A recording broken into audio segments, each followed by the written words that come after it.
दोस्तों स्वागत है आपका मेरे YouTube चैनल इंग्लिश बाबू पर। और आज मैं फिर हाजिर हूँ आपके साथ एक नई स्टोरी लेकर। और दोस्तों आज जो स्टोरी मैं आपके लिए लेकर आया हूँ ये एक शॉर्ट मॉरल स्टोरी है। मज़ेदार बहुत ही बढ़िया कहानी है, कहानी सुनने में आपको मज़ा आएगा।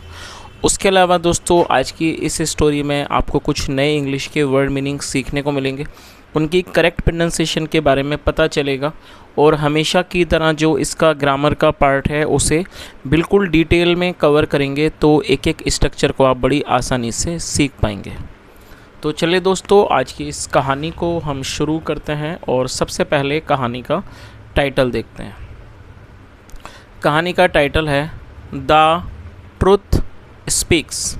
दोस्तों ये जो वाक्य है ये प्रेजेंट इंडेफिनिट का अफर्मेटिव वाक्य है। और जब हम प्रेजेंट इंडेफिनिट में कोई भी अफर्मेटिव का वाक्य बनाते हैं तो यदि हमारा सब्जेक्ट सिंगुलर नाउन होता है तो वहाँ पर वर्ब की फिफ्थ फॉर्म का प्रयोग किया जाता है। SPEAK स्पीक का मतलब होता है बोलना, और जब आप इसमें S को ऐड कर देंगे स्पीक्स ये बन जाएगा वर्ब की फिफ्थ फॉर्म। तो यहाँ जो हमारा सब्जेक्ट है ट्रुथ वो सिंगुलर नाउन है, और सिंगुलर नाउन के साथ आप याद रखें हमेशा ही फिफ्थ फॉर्म का प्रयोग किया जाएगा। तो क्या अर्थ हुआ? द ट्रुथ स्पीक्स मतलब कि सच बोलता है। तो दोस्तों ये आज की इस कहानी का टाइटल है। कहानी का जो टाइटल है वो अपने आप में ही बहुत अच्छा है। तो दोस्तों कहानी भी बहुत ही अच्छी होने वाली है। तो मेरी आपसे रिक्वेस्ट है कहानी को बिल्कुल ध्यान से सुने, पूरा सुनने की कोशिश करें, क्योंकि कई बार आप लोग जल्दी जल्दी इसको तेज़ करके सुनते हैं या फिर आप स्किप कर देते हैं तो कई सारी चीज़ें आपसे मिस हो जाती हैं। तो दोस्तों रिक्वेस्ट है आप इसको बिल्कुल ध्यान से सुने, आपका समय बिल्कुल ख़राब नहीं होगा। यदि आप समय देंगे तो कुछ ना कुछ सीख के ज़रूर जाएंगे। तो चलिए इसको शुरू करते हैं।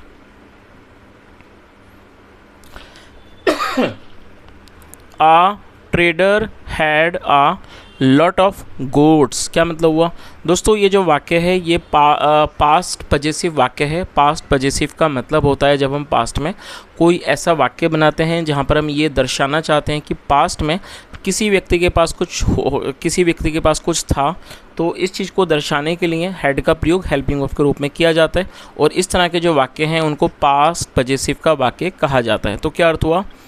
आ ट्रेडर कौन होता है? ट्रेडर मतलब व्यापारी। A trader had a lot of goats. दोस्तों गोट मतलब बकरी और ये प्लूरल नाउन है, गोट्स बकरियाँ। A trader had a lot of goats मतलब एक व्यापारी के पास बहुत बकरियाँ थीं।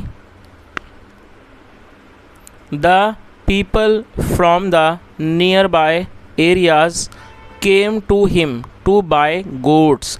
दोस्तों देखिए ये जो वाक्य है ये पास्ट इंडेफिनिट का अफर्मेटिव वाक्य है, और जब हम पास्ट इंडेफिनिट में कोई भी अफर्मेटिव का वाक्य बनाते हैं तो वहाँ पर वर्ब की सेकंड फॉर्म का यूज़ किया जाता है। देखिए कम मतलब आना, सेकंड फॉर्म केम। लेकिन अब आप देखेंगे यहाँ पर एक और वर्ब है जो कि फर्स्ट फॉर्म का यूज़ किया गया। तो दोस्तों कई बार आप लोग जब ऐसे वाक्य बनाते हैं तो कई बार आपने देखा होगा छोटे सेंटेंस तो आप बना लेते हैं लेकिन लंबे सेंटेंस में प्रॉब्लम होती है। लंबे सेंटेंस का रीज़न ये हो सकता है कि वहाँ पर एक से ज़्यादा वर्ब का प्रयोग किया गया। तो आप ये जो वाक्य है इस वाक्य में दो वर्ब का प्रयोग करके वाक्य को बनाया गया। तो आपको इस चीज़ को ऐसे समझना है कि जब आप कोई भी ऐसा वाक्य बनाएंगे जहाँ पर आप दो वर्ब का प्रयोग करना चाहते हैं तो पहली जो वर्ब है उसका प्रयोग आपको करने के बाद टू का यूज़ करना होता है। टू का यूज़ आपको हमेशा करना है क्योंकि टू एक कंजक्शन है, और टू के बाद जब आप अगली वर्ब लगाएंगे सेकेंडरी वर्ब उसमें आपको हमेशा ही फर्स्ट फॉर्म को लेना होता है। चलिए तो क्या अर्थ हुआ? और दोस्तों यहाँ पर दो बार टू लगाया तो इस चीज़ से आप कंफ्यूज मत होना। पहला जो टू है वो इसने लगाया कि जब एक व्यक्ति दूसरे पास जाता है तो उसके लिए टू लगाते हैं, और जो दूसरा टू लगा है उसको कंजक्शन के रूप में प्रयोग किया गया। तो इसका क्या अर्थ निकला? The people from the nearby areas मतलब कि लोग नज़दीकी इलाकों से केम टू हिम उसके पास आते थे टू बाय गोट्स बकरियां खरीदने। तो देखिए कितने आसानी से ये समझ में आ गया आपके। क्या अर्थ हुआ? The people from the nearby areas came to him to buy goats मतलब कि लोग नज़दीकी गाँवों नज़दीकी क्षेत्रों से नज़दीकी इलाकों से लोग उसके पास बकरी खरीदने आते थे। The goat business had made him very rich. दोस्तों ये जो वाक्य है यहाँ पर देखिए हेड का यूज़ किया गया, साथ में वर्ब की थर्ड फॉर्म लगाई गई है। ये पास्ट परफेक्ट का वाक्य है। पास्ट परफेक्ट क्या होता है? पास्ट में किसी क्रिया का पूरा होना। आया था, गया था, लिया था, दिया था, चुका था, ऐसे आप कोई भी वाक्य बनाते हैं सुनते हैं वो पास्ट परफेक्ट के ही वाक्य होते हैं जहाँ पर पास्ट में किसी क्रिया का पूरा होना दिखाया जाता है, जहाँ पर हमें हेड का यूज़ हेल्पिंग वर्ब के रूप में करना होता है, साथ में वर्ब की थर्ड फॉर्म लगाई जाती है। MEAKE मेक मतलब होता है बनाना, और इसकी सेकंड और थर्ड फॉर्म दोनों मेड होती हैं, तो यहाँ पर थर्ड फॉर्म का यूज़ किया गया। तो क्या अर्थ हुआ, the goat business, goat business का मतलब क्या हुआ, बकरी का व्यापार, हैड मेड हिम, उसे बना दिया था, वेरी रिच, बहुत अमीर। तो इस पूरी लाइन का क्या अर्थ निकला कि the goat business had made him very rich, बकरी के व्यापार ने उसे बहुत अमीर बना दिया था। आगे देखिए, he had employed a shepherd to look after his goats. दोस्तों ये देखिए, यहाँ पर भी हेड के साथ थर्ड फॉर्म है, तो ये भी पास्ट परफेक्ट का वाक्य है। सबसे पहले आप इसकी मीनिंग को नोट कर लीजिए, EMPLOY। देखिए एम्प्लॉय का मतलब क्या होता है, एम्प्लॉय का मतलब होता है किसी व्यक्ति को काम पर रखना, और थर्ड फॉर्म क्या है, employed.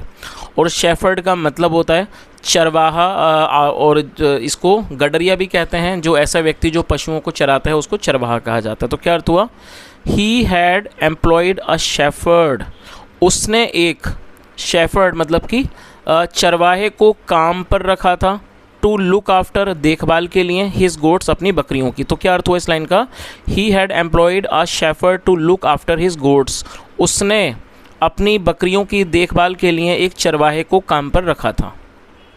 He would take them out to pasture every morning and return in the evening and shunt them in the yard. दोस्तों ये देखिए कितना लंबा सेंटेंस है, और यहाँ पर आप देखेंगे एक ही वाक्य है और सिर्फ यहाँ पर वुड का यूज़ किया गया हेल्पिंग ऑफ के रूप में। तो यहाँ से लेके यहाँ तक आपको सिर्फ एक ही वर्ब नज़र आएगी, हेल्पिंग वर्ब। और दोस्तों ये जो वुड आप देख रहे हैं ये वर्ब नहीं है, ये हेल्पिंग वर्ब है। देखिए वुड का यूज़ क्या होता है, वुड का यूज़ वैसा ही होता है जैसे यूज़ टू का प्रयोग किया जाएगा।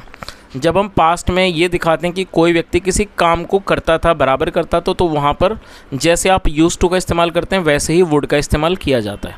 और टेक का मतलब क्या होता है ले जाना, आउट मतलब बाहर। और दोस्तों कुछ यहाँ पे वर्ड मीनिंग है, पहले मैं उनको बताता हूँ, उसके बाद मैं इसको ट्रांसलेट कर देता हूँ। पैस्चर का मतलब होता है हरी घास के मैदान। तो इसका क्या अर्थ निकला, he would take them out, वह उनको बाहर ले जाता था, टू पैस्चर हरी घास के मैदान में, एवरी मॉर्निंग हर सुबह, एंड रिटर्न और वो लौट आता था, इन द इवनिंग शाम को, एंड शंट दैम, शंट का मतलब दोस्तों होता है बंद करना, एंड शंट दैम और उनको बंद कर देता था, इन द यार्ड, यार्ड का मतलब होता है बाड़ा, जहाँ पर जानवरों को, पशुओं को रखा जाता है।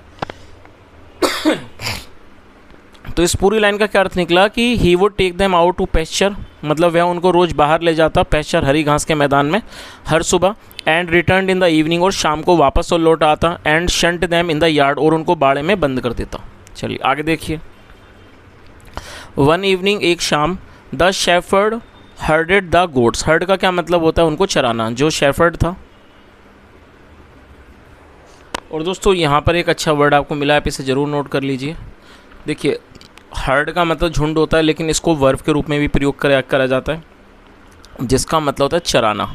वैसे चराने के लिए ग्रेज वर्ड जो है ज़्यादा पॉपुलर है, आपने ज़रूर सुना होगा यदि आप इंग्लिश को पढ़ते आ रहे हैं। ग्रेज का मतलब होता है चराना, जो पशुओं को चराते हैं उसे ग्रेज कहते हैं, जिसकी स्पेलिंग होती है GRAZ, ग्रेज। और उसके अलावा हर्ड मतलब ही चराना। तो क्या अर्थ हुआ, वन इवनिंग एक शाम, the shepherd herded the goats. और ये पास्ट इंडेफिनिट का ही अफर्मेटिव वाक्य है, जहाँ डायरेक्टली सेकंड फॉर्म का यूज़ किया जाता है। एक शाम, the shepherd herded the goats together, मतलब कि चरवाहे ने गोट्स बकरियों को एक साथ, टुगेदर मतलब एक साथ उसने चराया, टू ब्रिंग देम होम उनको घर लाने के लिए। सम गोट्स पार्टेड अवे, और दोस्तों पार्ट अवे का मतलब होता है अलग हो जाना, जो कुछ बकरियां थीं वो अलग हो गई। ही कलेक्टेड दैम, कलेक्ट मतलब इकट्ठा करना, second from collected, he collected them उसने उनको इकट्ठा किया। और दोस्तों देखिए दैम कब लगाया जाता है, जब ऑब्जेक्ट में एक से ज़्यादा लोग शामिल होंगे, चाहे व्यक्ति, वस्तु या कोई भी चीज़, तो वहाँ पर दैम का यूज़ किया जाएगा। ही कलेक्टेड दैम उसने उनको इकट्ठा किया, अगेन दोबारा इकट्ठा किया, विद सम डिफ़िकल्टी कुछ कठिनाई से। तो दोस्तों पूरी लाइन का मतलब आपको समझ में आ ही गया होगा यहाँ से कि एक शाम जो शेफर्ड था उसने सारी बकरियों को एक साथ चराया उनको घर लाने के लिए। सम गोट्स पार्टेड अवे, लेकिन जो कुछ बकरियां थीं वो अलग हो गईं। He collected them again with some difficulty, और उसने कुछ कठिनाई से उनको फिर दोबारा इकट्ठा किया, अगेन भी है मतलब दोबारा। ऑल केम मतलब सारी आ गई, कम मतलब आना, सेकंड फ्रॉम केम, बट लेकिन वन एडामेंट गोट। दोस्तों आप इस वर्ड को नोट कर लीजिए। देखिए एडामेंट का क्या अर्थ होता है, हटी, ज़िद्दी जो होता है, जो मतलब हट करता है, अपनी बात पे अटल हो, उसको एडामेंट कहते हैं, जो कि एक एडजेक्टिव है। ऑल के मतलब कि सब आ गए बट वन एडामेंट गोट, लेकिन जो एक ज़िद्दी बकरी थी, एडामेंट मतलब ज़िद्दी या कह सकते हैं जो हटी एक जो बकरी थी, प्लेड ट्रॉन्ट, दोस्तों ट्रॉन्ट का मतलब नखरे करना, वो नखरे करने लगी, एंड स्टेड अवे, और वो दूर हो गई। आगे देखिए,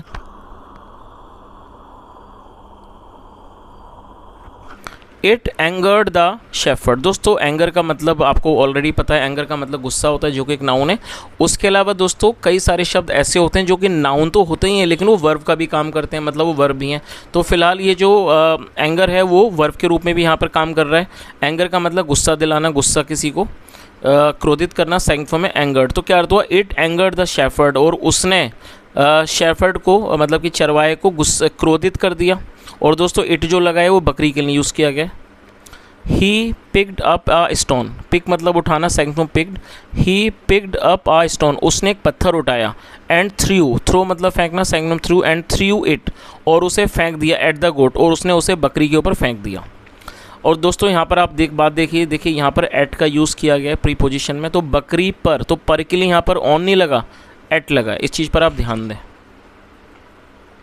आगे देखिए, the stone hit the horn of the goat. Horn क्या होता है, सींग होता है, और हिट मतलब लगना। जो पत्थर था वो बकरी के सींग पर लगा, hit the horn of the goat, and the horn broke off, और जो हॉर्न था, सींग था, वो टूट गया। ब्रेक ऑफ मतलब टूटना, सेकंड में broke of. The broken horn worried the shepherd. अच्छा, वरी क्या होता है, चिंतित करना, चिंता करना, चिंतित करना, ये वरी होता है, सेकंड में वरीड। तो क्या अर्थ हुआ, द ब्रोकन हॉर्न, टूटे हुए सींग ने, वरीड द शेफर्ड मतलब कि टूटे हुए सींग ने शेफर्ड को, जो चरवाहा था, उसको चिंतित कर दिया। तो दोस्तों यहाँ तक आपको कहानी मैं उम्मीद करता हूँ अच्छे से समझ आ रही होगी। जैसा हमने देखा, छोटी सी स्टोरी थी कि जो बकरियों को चराने गया था, जिसको उस व्यक्ति ने, व्यापारी ने रखा था चराने कि वो उसको लेके जाता था उनको चराने के लिए। जब एक बकरी नखरे कर रही थी तो उसको पत्थर मारा जिससे उसका सींग टूट गया, और ये जो चीज़ थी उसने उसको चिंतित कर दिया, किसे, चरवाहे को। सो इसलिए he requested to the goat, request क्या होता है, अनुरोध करना, सेकंड फ्रॉम रिक्वेस्टेड। इसलिए he requested to the goat, उसने बकरी से उसने अनुरोध किया। I did not hit you to hurt or harm you. दोस्तों इस स्ट्रक्चर को आप नोट कर लीजिए। ये जो आप स्ट्रक्चर देख रहे हैं ये पास्ट इंडेफिनिट का नेगेटिव वाक्य है, और जब आप पास्ट इंडेफिनिट में कोई भी नेगेटिव वाक्य बनाते हैं तो इस चीज़ को आप बिल्कुल अच्छे से नोट कर लीजिए कि सब्जेक्ट के बाद आपको हमेशा डिड नॉट का यूज़ करना है, और डिड नॉट अगर आपने लगा दिया फिर आपको सेकंड फॉर्म लगाने की कोई आवश्यकता नहीं है। डिड नॉट के बाद हमेशा फर्स्ट फॉर्म। तो क्या अर्थ हुआ, उसने, यहाँ से देखते हैं, so he requested to the goat, इसलिए उसने बकरी से अनुरोध किया। क्या अनुरोध किया, I did not hit you to hurt मतलब मैंने आपको नहीं मारा, टू हर्ट चोट पहुंचाने के लिए नहीं मारा, और हार्म यू या फिर आपको हानि पहुंचाने के लिए। तो उसने क्या कहा कि मैंने आपको चोट पहुंचाने या फिर हानि पहुंचाने के लिए नहीं मारा, हिट नहीं करा।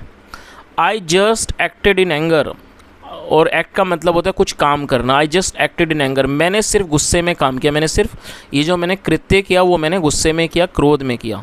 Please don't tell it to the master.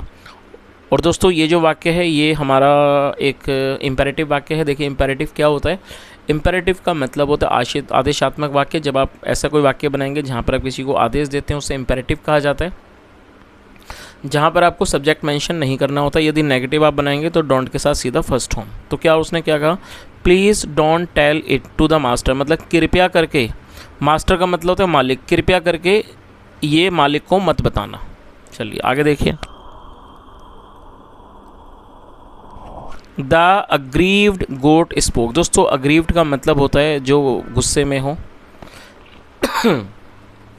और दोस्तों इसको पीड़ित भी कहा जाता है, असंतुष्ट भी, कई सारे मतलब हैं। तो फिलहाल आप इसको पीड़ित के रूप में ही लीजिए। द अग्रीव्ड गोट स्पोक मतलब पीड़ित बकरी बोली। यू फूल मतलब मूर्ख। Even if I take pity on you. दोस्तों टेक पिटी का मतलब होता है दया आना।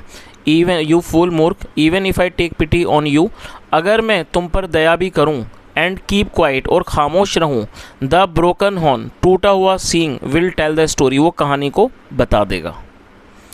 तो दोस्तों ये इसीलिए यहाँ पर ऊपर जो कहानी का टाइटल था वो इसीलिए था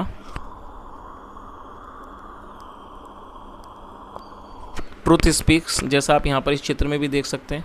ये बेचारा वो चरवाहा है जिसके हाथ से ये सींग टूट गया और ये बकरी है उसका एक सींग टूटा हुआ है। चलिए दोस्तों, अभी इस कहानी का एक बार मोरल देख लेते हैं। क्या मोरल है?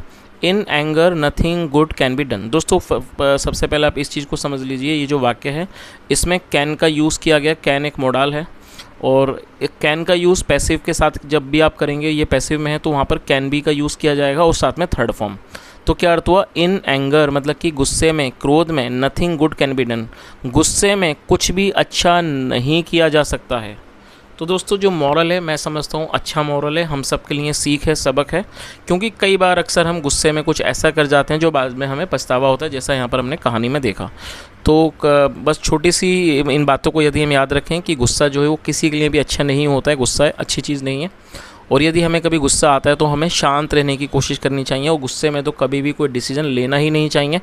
और यदि गुस्सा हो, और पर्सनली मेरा मानना ये है कि यदि जब आपको गुस्सा है तो आप 1 to 10 तक काउंटिंग करिए। बड़ी पुरानी ट्रिक है, अब भी काम करती है। उससे क्या होगा, आपका माइंड दूसरी जगह डाइवर्ट होगा तो गुस्सा आपका थोड़ा सा ठंडा हो जाएगा। क्योंकि जब हम गुस्से में होते हैं तो जाहिर सी बात है हमारा माइंड ठीक से काम नहीं करता, बहुत उलझन में हम होते हैं।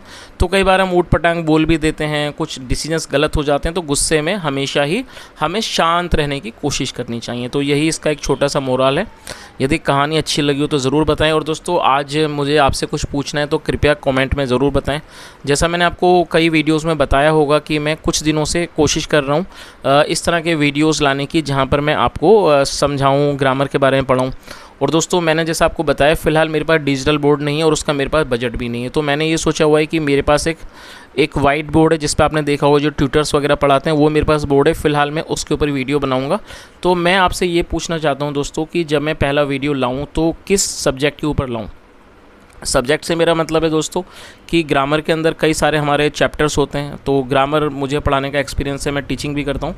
तो मैं आपसे पूछना चाहूँगा कि आप मुझे कमेंट करके ये चीज़ बता दें कि आप सबसे पहले वीडियो किस पर देखना चाहते हैं। जैसे मान लीजिए present indefinite, past indefinite, present perfect, या फिर सिर्फ इंट्रोडक्शन ऑफ स्ट्रक्चर के बारे में आप जानना चाहते हैं, सब्जेक्ट क्या है, वर्ब क्या, ऑब्जेक्ट क्या है, एडजेक्टिव के बारे में, या फिर आप पर्टिकुलरली कोई चैप्टर चाहते हैं जैसे present indefinite, future indefinite, present continuous, past continuous. तो आप मुझे एक बार सजेस्ट कर दें, ताकि अभी आप मुझे सजेस्ट कर देंगे तो मैं उसी के अकॉर्डिंगली आपको एक वीडियो बना दूंगा और आप लोग उसको देखना। और फिर जैसे जैसे वीडियो, उसके बाद जो वीडियोज़ हैं वो आते रहेंगे। बीच बीच में ऐसे भी वीडियोज़ आएंगे जहाँ पर मैं ये रोज़ के वीडियो लाता हूँ, क्योंकि आप लोग ये भी पसंद करते हैं। और उसके अलावा जो वाले वीडियोज़ होंगे वो भी आपको रेगुलर मिलते रहेंगे। तो दोस्तों आप इस चैनल के माध्यम से इंग्लिश ज़रूर सीखेंगे, मैं पूरी उम्मीद करता हूँ। तो मेरी आपसे रिक्वेस्ट है दोस्तों, कृपया आप अपना 2-3 मिनट का समय निकाल लें और आप कमेंट करके ज़रूर बताएं कि जो मैं पहला वीडियो लाऊं वो किस चीज़ के ऊपर लाऊं, मतलब कौन सा टेंस आप सीखना चाहते हैं या फिर कौन सा मॉडल्स, आप मुझे बता दीजिएगा।